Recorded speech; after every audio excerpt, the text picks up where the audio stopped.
김성훈 씨, 43세. 직장에서는 IT 팀장이지만 집에 오면 20년 차 린저 씨입니다. 리니지 M에 누적 8천만 원을 쓰셨어요. 그런데 올해 3월 처음으로 결제 비밀번호를 지웠습니다. 박민우 씨, 38세. 던전 앤 파이터 계정 3개를 돌리던 18년 차 던저 씨입니다. 누적 과금이 4천만 원이 넘어요. 확률 조작 뉴스가 터진 그날 밤 처음으로 손을 뗐다고 하시더라고요. 박서영 씨, 35세. 리니지2 레볼루션을 출시일부터 8년간 붙잡았던 분입니다. 지난달 드디어 앱을 지웠어요. 이 세 분은 서로 모르는 사이입니다. 그런데 같은 분기에 같은 결정을 하셨어요. 그리고 바로 그 분기에 이 세 분의 지갑에 기대 살아가던 한국게임 3사, NC, 넥슨, 넷마블이 동시에 흔들립니다. 3사 지난해 합산 매출만 대략 10조 원, 한때 시가총액 합계는 40조 원이 넘었어요. 그런데요, NC소프트 하나만 봐도 고점 시가총액 24조 원에서 지금은 5조 원 안팎입니다. 19조 원이 허공으로 사라진 거예요. 한국 경제활동 인구 2,800만 명으로 나누면 한 사람당 68만 원씩 증발한 꼴입니다. 근데 진짜 무서운 건 이게 게임 회사 세 곳만의 이야기가 아니라는 겁니다. 린저씨, 던저씨, 매붕이 20년 동안 한국 모바일 게임 매출을 떠받쳐온 세 유저층이 같은 시기에 같은 이유로 지갑을 닫았어요. 이건 유행의 변화가 아니라 한 세대의 결별 선언에 가깝습니다. 그런데 정말 이상한 건요, 이 세 회사가 흔들리는 바로 그 순간에 어디선가 조용히 샴페인을 터트리는 쪽이 있다는 겁니다. 주인공이 한국 회사가 아니에요. 중국 상하이에 있는 한 스튜디오와 한국 안에서도 리니지 바깥을 택한 또 하나의 회사. 이 영상을 끝까지 보시면 첫째, 세 회사가 왜 하필 같은 분기에 함께 흔들렸는지, 둘째, 20년 가챠 모델이 무너진 자리에서 진짜 돈을 버는 제3자가 누구인지, 셋째, 여러분이 이 중 한 게임이라도 했던 분이라면 왜 지금이 지갑을 닫아도 되는 시점인지, 이 세 가지를 순서대로 짚어드리겠습니다. 자, 첫 번째 주자, NC소프트부터 보시죠. 2021년만 해도 NC소프트는 주당 100만 원을 넘기던 회사였습니다. 게임주의 황제라고 불렸어요. 그런데 2024년에는 주가가 10만 원대로 내려앉습니다. 고점 대비 80% 가까이 빠진 겁니다. 시가총액이 24조에서 5조로.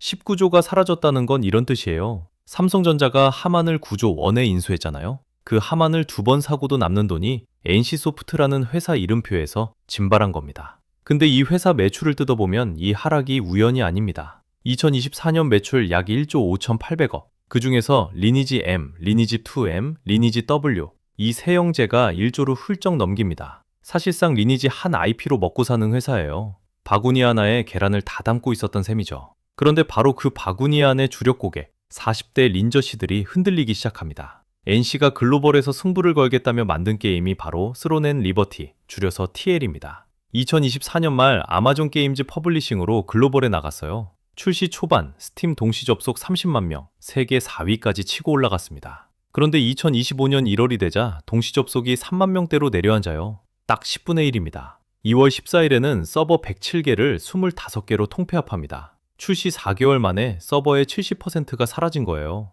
글로벌 도전이 그냥 실패한 게 아니라 회사가 공식적으로 축소를 인정한 숫자가 107에서 25라는 서버 숫자로 남아버린 겁니다. 국내 사정은 더 매섭습니다. 2024년 10월부터 11월까지 NC는 전사 희망퇴직을 받아요. 신청자 500명, 약 400명이 옷을 벗습니다. 위로금이 최대 월급 30개월치예요. 평균 연봉 1억을 받던 회사에서 1인당 2억 5천에서 3억 가까운 돈을 들고 나간 겁니다. 본사 직원 4,886명을 3,000명대로 줄이는 작업이 지금도 진행 중이에요. 그럼 회장님 연봉은 어땠느냐? 김택진 대표, 2022년 연봉이 123억 원이었습니다. 2024년에는 35억 8천만 원으로 깎였어요. 일단 수치상으로는 70% 줄었죠. 그런데 한국 임금 근로자 평균 연봉이 4,500만 원이잖아요. 35억은 그 80배입니다. 월급으로 치면 매달 약 3억이에요. 여기서 한 가지는 짚고 넘어가야 합니다. 김택진 대표 개인을 비난하려는 게 아닙니다. 문제는 희망퇴직으로 나간 400명 옆에 그 숫자가 놓였을 때 20년을 과금한 닌저 씨가 어떤 감정을 느끼느냐입니다. 왕자를 지킨 건 왕이 아니라 계속 결제 버튼을 눌러준 닌저 씨였는데 왕좌에서 먼저 내려간 건 닌저 씨가 아니라 그 회사의 직원들이었던 거죠. 그럼 두 번째, 넥슨으로 넘어가 보겠습니다. 그런데 여기서 여러분 의아하실 거예요. 넥슨, 지난해 매출이 4조 5,072억, 영업이익이 1조 1,765억이었습니다. 3사 중 유일하게 역대 최대 실적이에요. 이게 왜 침몰이냐고요? 숫자를 한 겹만 벗겨보면 이야기가 달라집니다. 넥슨의 2025년 실적을 주도한 건 딱 두 게임이에요. 메이플 스토리와 던전 앤 파이터. 그 중에서도 던파가 압도적입니다. 한국에서 서비스 20주년 업데이트로 연매출 108% 증가. 여기까지는 좋아요. 문제는 중국입니다. 2024년 던전 앤 파이터 모바일의 중국 단독 매출이 1조 5,200억 원이었어요. 던파 한 게임이 중국에서만 1.5조를 찍은 겁니다. 그리고 2025년 2분기에는 중국 매출 563억엔이 한국 매출 489억엔을 앞질러요. 넥슨에서 이제 최대 시장은 한국이 아니라 중국이라는 뜻입니다. 이건 나쁜 게 아니냐고요? 나쁘진 않습니다. 다만 지금부터 드릴 얘기를 들으시면 서늘해지실 겁니다. 2022년 2월 넥슨 창업자 고 김정주 회장이 별세합니다. 남긴 유산이 약 10조 원이었어요.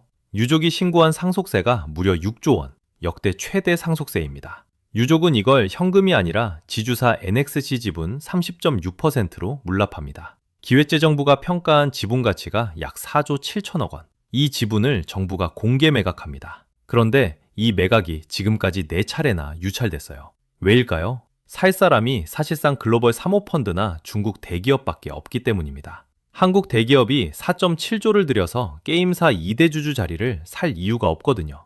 그래서 지금 가장 유력한 인수 후보로 거론되는 이름이 중국의 텐센트입니다. 자, 그림이 보이시나요? 한국 최대 매출 게임사의 2대 주주 자리, 한국 대표 IP인 던전 앤 파이터. 이게 다 중국과 엮이는 방향으로 흘러가고 있다는 겁니다. 역대 최대 매출이라는 헤드라인 아래에 한국 모바일 게임 산업의 국적 지도가 조용히 뒤집히는 신호가 박혀 있는 거예요. 그래서 저는 넥슨의 역대 최대 매출이 오히려 경고음에 가깝다고 봅니다. 세 번째, 넷마블입니다. 넷마블도 2025년 매출 2조 8,351억, 영업이익 3,525억 원으로 상장 이후 최대 실적을 냈어요. 여기도 역대 최대죠. 그런데 넷마블의 진짜 캐시카우를 한번 같이 보시죠. 넷마블은 2019년에 정수기 회사 코웨이를 1조 7,400억 원에 인수합니다. 당시에 비판이 많았어요. 게임 회사가 왜 정수기 사냐. 그런데 이 코웨이가 2024년에 매출 4조 9,636억, 영업이익 8,787억을 찍습니다. 정수기 회사가 넷마블 영업이익의 2배가 넘는 돈을 벌어주고 있는 거예요. 넷마블은 지난 6일 코웨이 지분을 1년에 걸쳐 1,500억 원어치 더 사겠다고 공시까지 냈습니다. 메시지가 선명합니다. 게임으로 버는 게 아니라 정수기로 버티겠다. 게임 쪽은 어떠냐? 리니지2 레볼루션은 2017년 출시한 게임이에요. 올해 기준 9년차 수명 끝물입니다. 그나마 구해준 게 나 혼자만 레벨업이라는 IP 단 하나예요. 글로벌 1일 이용자 500만, 하루 매출 140억. 성공입니다. 그런데 게임 회사가 신작 IP 하나에 회사 미래가 걸려 있다는 건 사실 위험 신호거든요. 여기에 방준혁 의장을 둘러싼 지배구조 지적도 계속 나옵니다. 넷마블 이사회 의장과 코웨이 이사회 의장을 한 사람이 겸직하는 구조를 두고 글로벌 스탠더드와는 괴리가 있다는 지적이 업계 언론에서 반복적으로 제기돼 왔어요. 구체적인 혐의가 확정된 건 아니지만 20년 넘게 지켜봐온 시장이 같은 질문을 계속 던지고 있다는 건 그 자체로 시그널입니다. 여러분이 만약 넷마블 주식을 갖고 계셨다고 해볼게요. 여러분이 산 건 게임 회사일까요? 정수기 회사일까요? 이게 지금 넷마블이라는 이름 아래에서 벌어지고 있는 정체성 혼선의 본질입니다. 게임 회사인데 게임이 본업이 아니게 되는 순간 그 회사의 다음 10년은 아주 다른 이야기가 됩니다. 자, 이쯤 되면 이런 생각이 드실 거예요. NC는 리니지 한 IP에 묶여 있고 넥슨은 중국에 묶여 있고 넷마블은 정수기에 묶여 있다. 그럼 이 세 회사가 같은 분기에 흔들린 공통 원인이 뭘까요? 저는 세 가지가 동시에 왔다고 봅니다. 첫째, 20년을 끌고 온 확률형 아이템이라는 BM의 만기가 드디어 돌아왔습니다. 2024년 3월부터 게임산업법 개정안이 시행됐어요. 확률 정보를 거짓으로 표기하면 매출의 3%까지 과징금을 물립니다. 올해는 손해배상을 최대 3배까지 물리는 조항까지 추가됐습니다. 그리고 제가 가장 중요하게 보는 포인트, 입증 책임이 뒤집혔어요. 옛날에는 소비자가 회사가 확률을 속였다를 증명해야 했습니다. 지금은 회사가 우리는 속이지 않았다를 증명해야 해요. 20년 동안 굴러온 가차 매출의 근간이 법적으로 처음 흔들린 겁니다. 둘째, 비어가는 자리를 중국이 메우고 있습니다. 호요버스, 그러니까 미호요라는 중국 스튜디오가 2025년 한 해 동안 원신에서 약 4,500억 원, 붕괴스타레일에서 5,700억 원, 젤레스 존 제로에서 2,300억 원을 벌어들였습니다. 합치면 1조 2천억이에요. 이 중 한국 비중이 6에서 7%로 보고되는데 단순 계산해도 한국 유저 지갑에서 매년 800억 원가량이 중국 호요버스로 넘어가고 있다는 뜻입니다. 3사 신작 하나 매출이 들어있는 규모예요. 셋째이자 가장 결정적인 원인, 린저씨, 던저씨, 매붕이가 지갑을 닫았습니다. 맨 앞에서 보여드렸던 김성훈씨, 박민우씨, 박서영씨 기억하시죠? 20년을 버틴 사람들, 확률 조작 뉴스에 처음으로 손을 떼본 사람들입니다. 이분들의 월 결제가 10만 원에서 0원이 되는 건 계산기가 아니라 감정입니다. 감정이 돌아서면 숫자는 따라옵니다. 한번 상상해 보시기 바랍니다. 월급날마다 다이아 패키지 10만 원씩 긁어주던 김성훈 씨가 올해부터 그 10만 원을 안 씁니다. 이런 김성훈 씨가 린저 씨, 던저 씨, 매붕이 합쳐서 전국에 수십만 명이에요. 1인당 월 10만 원, 10만 명이면 월 100억, 연으로 1200억입니다. 3사의 한 분기 영업이익을 한 방에 지우는 규모입니다. 그리고 이 숫자는 지금 이 순간에도 매달 조용히 커지고 있습니다. 그럼 이 세 곳이 비워둔 자리에서 샴페인을 터트린 주인공은 누구냐? 두 이름이 나옵니다. 하나는 방금 말씀드린 중국 호요버스, 원신과 붕괴스타레일. 다른 하나는 한국 안에 있어요. 스마일게이트. 로스트아크 만든 회사입니다. 스마일게이트의 2025년 매출이 1조 4,364억, 영업이익 3,597억이에요. 전년 대비 매출 6%, 영업이익 30% 줄긴 했지만 한국 게임사 매출 순위 5위에 이름을 올렸습니다. 리니지 바깥을 택한 한국 게임 회사 하나가 3위권 게임사들이 흘린 유저를 받아내고 있다는 뜻이에요. 그리고 한 명을 더 꼽자면요, MZ세대입니다. 한국 MZ 유저 대다수는 이제 과금하지 않는 것을 기본값으로 학습했어요. 광고 영상 몇 개 보고 보상 이벤트만 챙기고 확률형 아이템이 보이면 바로 앱을 지웁니다. NC, 넥슨, 넷마블이 20년 키워온 매출 공식이 이 세대한테는 통하지 않게 된 거예요. 자, 다시 처음 질문으로 돌아가 보겠습니다. 왜 하필 같은 분기에 세 회사가 동시에 흔들렸을까요? 저는 답이 이제 분명해졌다고 봅니다. 20년을 쌓아올린 가차 성벽은 외부 공격으로 무너지는 게 아닙니다. 그 안에 있던 사람들이 조용히 걸어나가면서 무너지고 있는 거예요. 린저 씨가 결제 비밀번호를 지우고 던저 씨가 뉴스 한 줄에 손을 놓고 매붕이가 앱을 지울 때 3사의 시가총액 숫자는 뒤늦게 그 뒷모습을 따라가는 겁니다. 그리고 이 풍경이 슬프기만 한 건 아닙니다. 허세 없이도, 수백만 원 과금 없이도, 인증샷 없이도 즐거운 게임 문화가 지금 한국에서 조용히 자라고 있어요. 과금 안 하는 걸 부끄럽지 않게 여기는 세대가 처음으로 주류가 된 겁니다. 어쩌면 지금이 한국 게임이 다시 시작하기에 가장 좋은 타이밍일지도 모릅니다. 이미 해외에서는 확률형 아이템에 기대지 않는 한국 게임들이 자기 자리를 찾아가고 있거든요.